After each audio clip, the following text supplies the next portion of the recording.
Okay. Yeah, same Thank here. you. Thank you very much. Um, yeah, so good morning, everyone. My name is Ogunbadijo Babadaspa. Please make I'm it full a member screen. of the Beacom design team. Today, I will be talking about future-proofing your designs. So these are basically the tools and trends you can't ignore.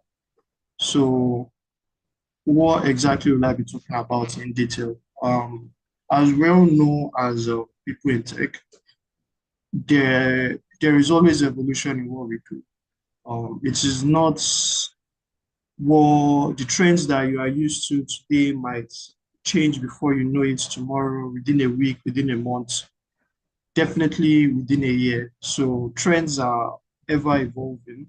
So it's now a question of how do you maintain um, proper efficiency, proper work throughout the changes of trends. So of course there's one method which is as the trends change, you change. So you're always like making sure that you keep up. But there is another method which just involves making sure that the trends that you use in your design, like on my end design, for other people, it could be writing a blog or whether it's coding or it could be whatever sector of tech that you work in. It's all about making sure that whatever trend that you use and apply right now is something that in a couple of years when the trends have obviously changed, it is not something where you have to revamp your entire work or whoever is working on it has to revamp the entire work. It's something where you can easily adjust because you've, in a sense of speaking, predicted what next is coming and you've made your um, work be more adaptable to that. So I'm going to as we move on, I guess that will make a little bit more sense. So today, what exactly are the things we are going to be talking about in detail? Can you make it full screen? So we'll first of all discuss what exactly is future-proof design, and then we'll move on to the key trends shaping the design landscape.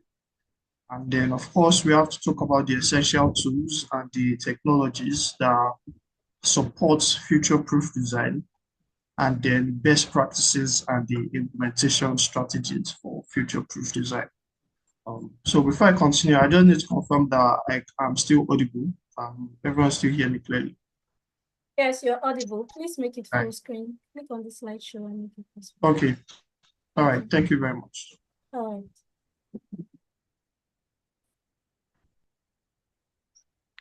All right then. So what is future-proof design? Like I said, it's designing with resilience in mind. It's basically thinking about and predicting, anticipating like future changes, whether it's in technology, the potential user needs, and the market trends. So, of course, you might be thinking, how would you be predicting? You don't have precognition, you can't see into the future. It's all a matter of studying the past to know the future, studying the present to also know the future, from taking a look at past trends and how they develop, and looking at current trends that are developing, you can, in a sort of way, predict exactly what is going to happen moving forward. I think one of the most basic ways and one of the easiest ways to explain that will just be in the use of AI. Um, Everyone knows that AI is currently what is the most, when I say in vogue trend right now, and it is not going to get worse, it's only going to get better. So as you do everything, you need to keep in mind changes that or make predictions to how AI is going to get better, how AI is going to evolve, and then you use that in adapting your design or your work to make sure that in the future, as AI develops, you also develop. So what are some key aspects of future design? What makes future design or future-proof design future-proof design? One is durability and sustainability. For us, that is one of the most basic parts of it, is to show that what you use now, today in February 25th, 2025, that as of next year, February 25th, 2026, it will not be obsolete already. Like, it will not be completely obsolete. Of course, you cannot say that everything you use now would be 100% relevant in a year's time. Definitely, it definitely won't be. It most likely won't even be 100% relevant in a couple of months' time. But you need to make sure that even if it is not completely relevant, it is not completely obsolete. So that is why I talk about durability and sustainability. Flexibility to adapt to new technologies. That is also quite self-explanatory. You need to make sure that your design or your work, whatever it is done in a way that it is not completely impossible for it to change. It is not completely impossible for you to add new pieces of technology to use to improve it. Because there are some sorts of designs that are rather rigid, that once they are done, they are done. You need to, if you want to make changes, you need to make changes to them within using the same, like, let's say, tool sets or skill sets that you use to create them. Now, that's not what we want when we are speaking on future-proof design. And then, of course, integration of evolving user expectations. User expectations change all the time. It's not even a matter of a couple of years or a couple of months. It could be a matter of a couple of weeks. Now, how do I explain that? I think one of the easiest way to show that would be in social media trends. So assuming you are a social media manager, something like that, you know for a fact that social media trends change at the snap of a finger. Something that is extremely popular and viral today, by tomorrow could seem like unreasonable or just unnecessary to use or speak on. So that is one of the ways where it shows just how finicky user expectations can be. So you need to think about that. Of course, you need to think about that no matter what type of work you are making, just exactly how user expectations change. But in the more structural form of design or programming or anything that we use right now, we have specific user expectations in the moments that we consider, and then we work around that. So with future-proof design, you're not just working towards what is going on at that moment. You are exactly as I said, you are predicting the possible changes and working around that instead.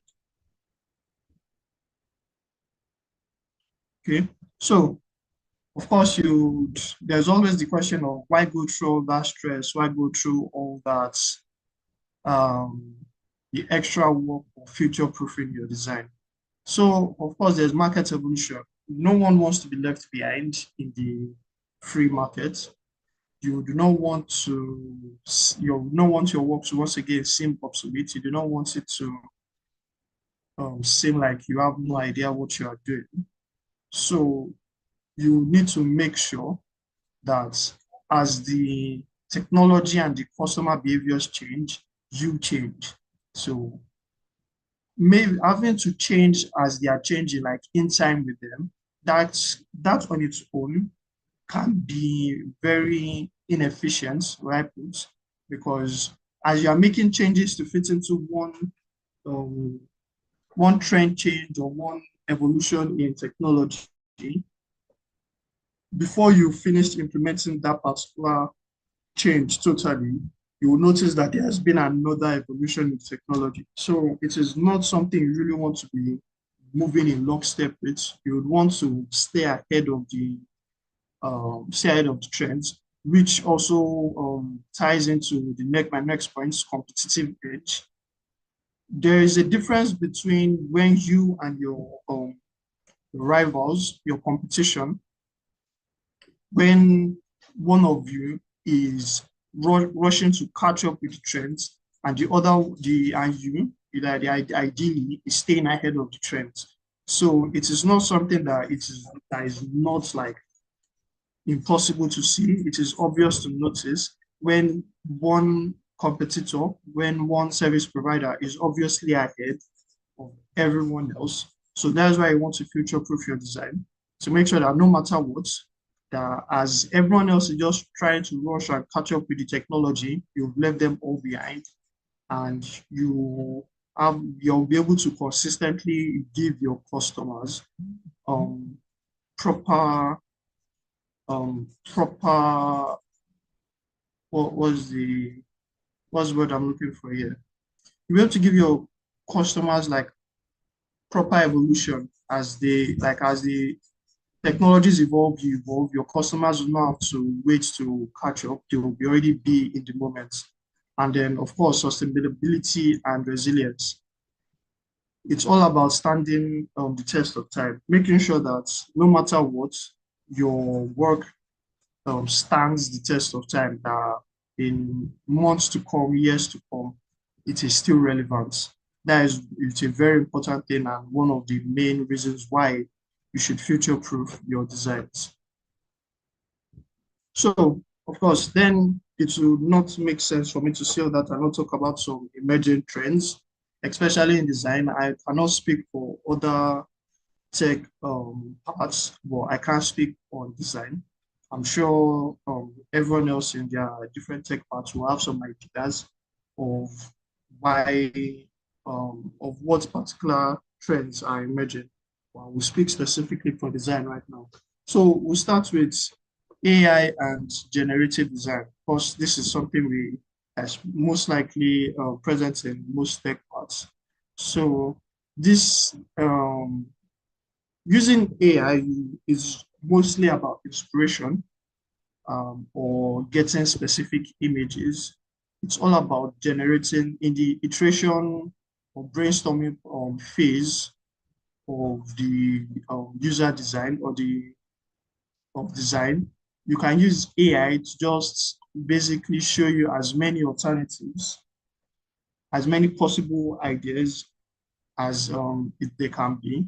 So whether it's the use of Adobe's AI tools, which are very prominent right now, or some generative design software, you just use those to generate as many possible alternatives for your design as possible. Next is sustainable and eco-inspired design. So, of course, we know all about global warming and everything. We are trying our best to keep the environment healthy. We are trying our best to make sure that we keep the earth as sustainable as possible. Like we do not want to leave the earth uninhabitable. So there is a growing trend where everything related to design and whether it is the physical aspects or the software aspects and everything is being made to reduce waste and energy consumption in general. So that is just for the sole purpose of just maintaining eco-friendliness.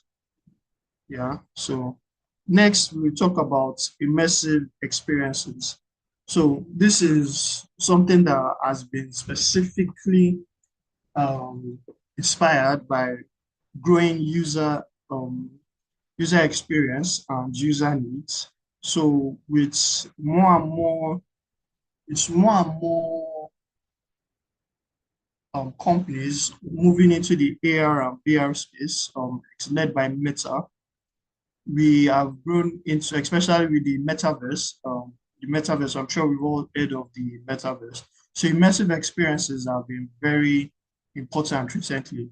Like, how do you make your user basically immerse themselves completely in the design, in whatever you are doing, whether it is, of course, by using AR or VR or motion graphics, making sure that all the there is no static graphic on their display. Everything is always in motion in some form, but not too much because that can get distracting, but just enough that it's that nothing feels forced, nothing feels fixed, that everything looks like, yes, it can flow from one position to the other.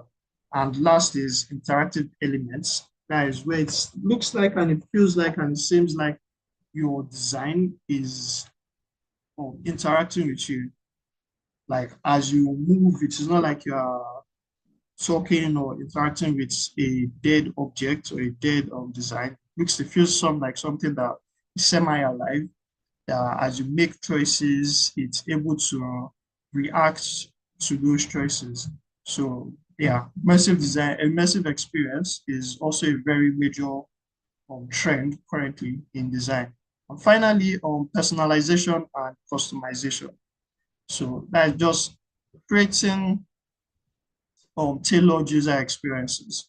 Because that is, I'm sure we all know that that is one specific area where AI is also involved in. It's where people use, they train specific AI tools to be able and then integrate them into websites or anything that by the more you use those websites, the more you use those AI tools, the more they are basically tailored to your current, to you. So everything seems to be specifically for you. I don't know if we've all seen, we've all gotten like recent notifications on OpenAI's ChatGPT, where they give you a prompt to basically do some things to make ChatGPT more personalized, at least when you're using on your as logged into your email, more personalized towards you. So that is in AI, but it's also very prominent in design right now, making sure that when you're designing something, you're designing it tailored towards very specific people, not just a broad user profile, where you're like tailoring it to very specific people. So essential tools when it comes to future proofing your designs. Once again, I can't really talk for other tech parts, but I will talk for for the design part. So let's talk about some AI enhanced tools. So Adobe has some upcoming features, some features coming up soon. So those are Project Remix-a-Lot and Project Turntable. So Project Turntable on its own is a way for you to use like again AI to turn 2D vectors to like 2D vector illustrations into like a 3D image, into a 3D object. So it is all about providing like specific new perspectives without really ruining the original like 2D aesthetic.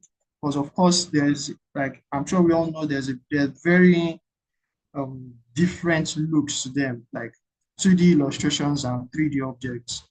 So Project Turntable is all about taking a 2D illustration, turning it into a 3D object without ruining that aesthetic. And it's all done by just a click of a button and dragging of a slider. It's a very powerful tool. It's something that is still in the works. They are still like, I believe they are still like beta version. So it's all about keeping this one of the things, all about keeping up with the trends, making sure this is one of the I forgot to mention that basically doing research, making sure like seeing what the big players are up to, what they are potentially going to release and working around that. So next we talk about Canva's Magic Studio. So Magic Design, Magic Edit. It's all about streamlining the design process by basically auto-generating templates specific to like inputs that the user or the designer gives the software, the platform. So you can whether input text, you can upload media, and then the Magic Design basically just produces a selection of possible templates that have been specified to your needs. So once again, it's all about accelerating the process. So whether I want to develop a presentation, whether I want to develop a video, whatever the visual content, Canvas Magic Studio just helps you speed up the entire process. And then next is prototyping and collaboration, a tool that you need. So I'm sure most of us here will be familiar with Figma. So prototyping and collaboration is basically no man on his own can, or no man or woman, sorry, can basically know everything. So that is why collaboration is very important.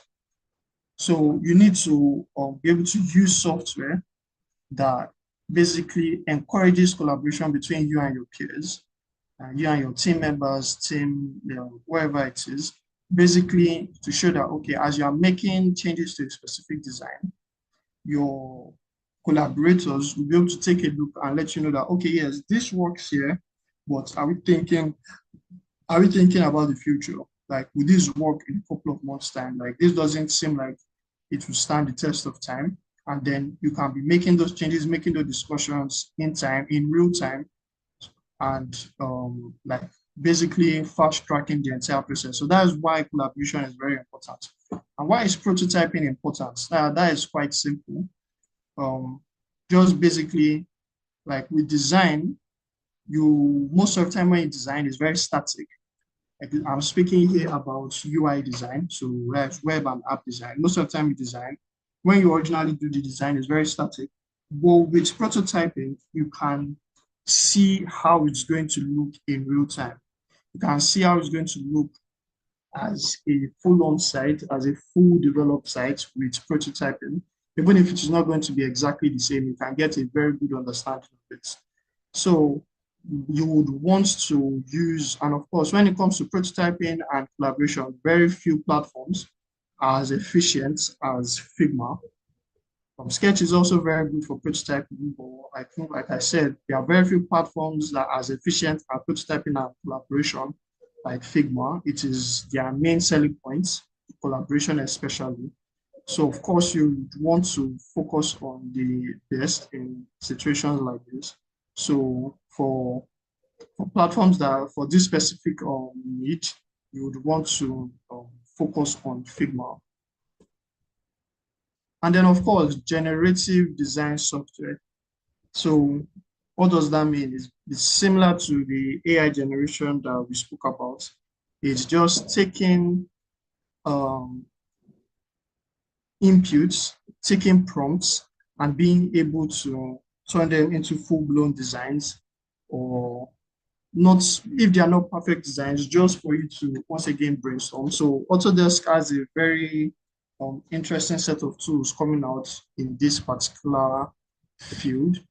Although it is not more graphic and visual design like is commonly used, it's more like, I feel like everyone should know what Autodesk is, but Autodesk is usually used by people in the, let's say, construction industry, not only, but mostly by people in the construction industry. So like your architects, your engineers that are trying to make are trying to create like 3D images of buildings, or like the flat plans of buildings and things like that.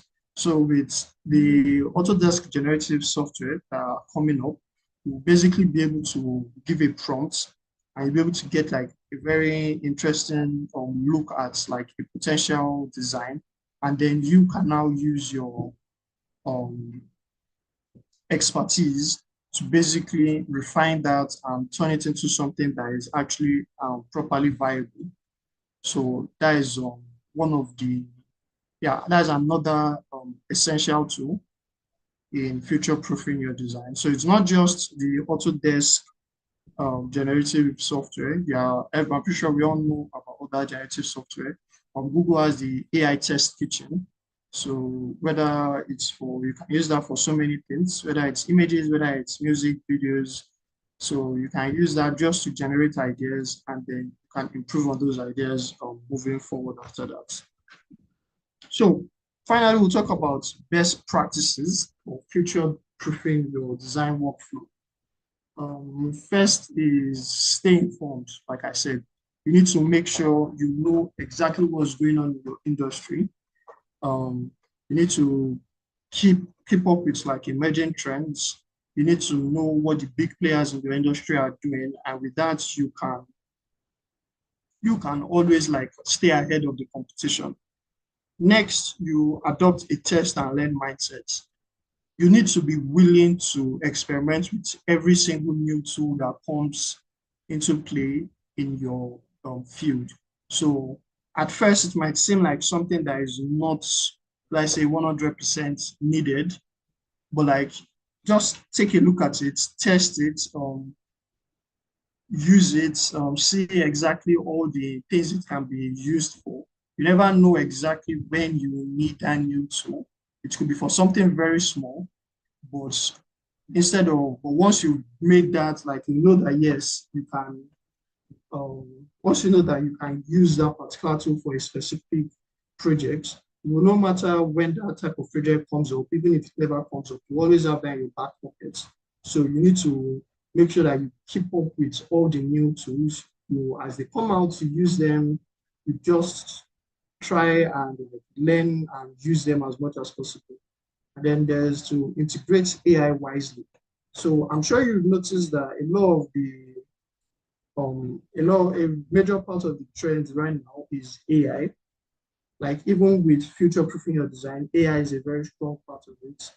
But that's just because of the world we live in. But I also like to remind you that at the end of the day, AIs are, they are basically machine software.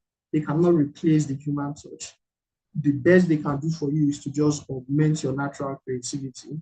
So you shouldn't 100% focus on AI. You shouldn't 100% use AI as your only source. No, no, no. You should be able to use AI for what it's meant to be, and that is to just augment what is already there. And then next, talk about sustainability focus. So you need to prioritize eco-friendly processes and materials. It is not a matter of just being efficient now. It's a matter of making sure that what you do, like today, is still going to be available in and like efficient for use years and maybe even decades from now. So if what you are doing is not eco-friendly, it's not using eco-friendly materials or eco-friendly processes, it will be left behind. That's just the way the world works. So apart from your moral obligation for you to preserve the planet, you also want to keep that in mind that the world is moving a lot more towards eco-friendly processes. So you want to also keep up with that. And finally, collaboration. So making sure that there's teamwork across like disciplines. So it's not just if you're a designer, you only collaborate with designers and you don't take into consideration what people in other tech parts would do, not even necessarily just tech parts, life parts in general. You need to be willing to collaborate with as many people as possible because you'll be able to get like new and interesting perspectives from them. As a designer, you'll be able to easily like get proper perspectives from like developers. They'll be able to let you know, okay, yeah, maybe this design that I'm using, yeah, it's like it looks good now, but right now it's not possible with the technology that we have. So you need to dial it back. So it's things like that. You need to make sure that you keep up with your peers in every discipline and make sure that you are able to like take in their knowledge and use them to basically improve yourself. So that'll be all from me about future proofing your design. Does anyone have any questions?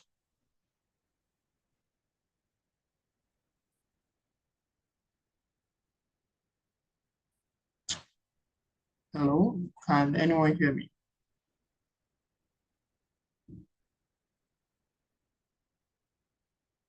Yes, I can hear you. And I Okay. guess the silence means we do not have questions. So, but please, it's okay to learn that if you do not have questions, someone can just simply I say can hear no you. questions. Okay, All thank right, you, instead of Wendy. us just keeping silent. Thank you so much, Baba. Your presentation was quite explanatory.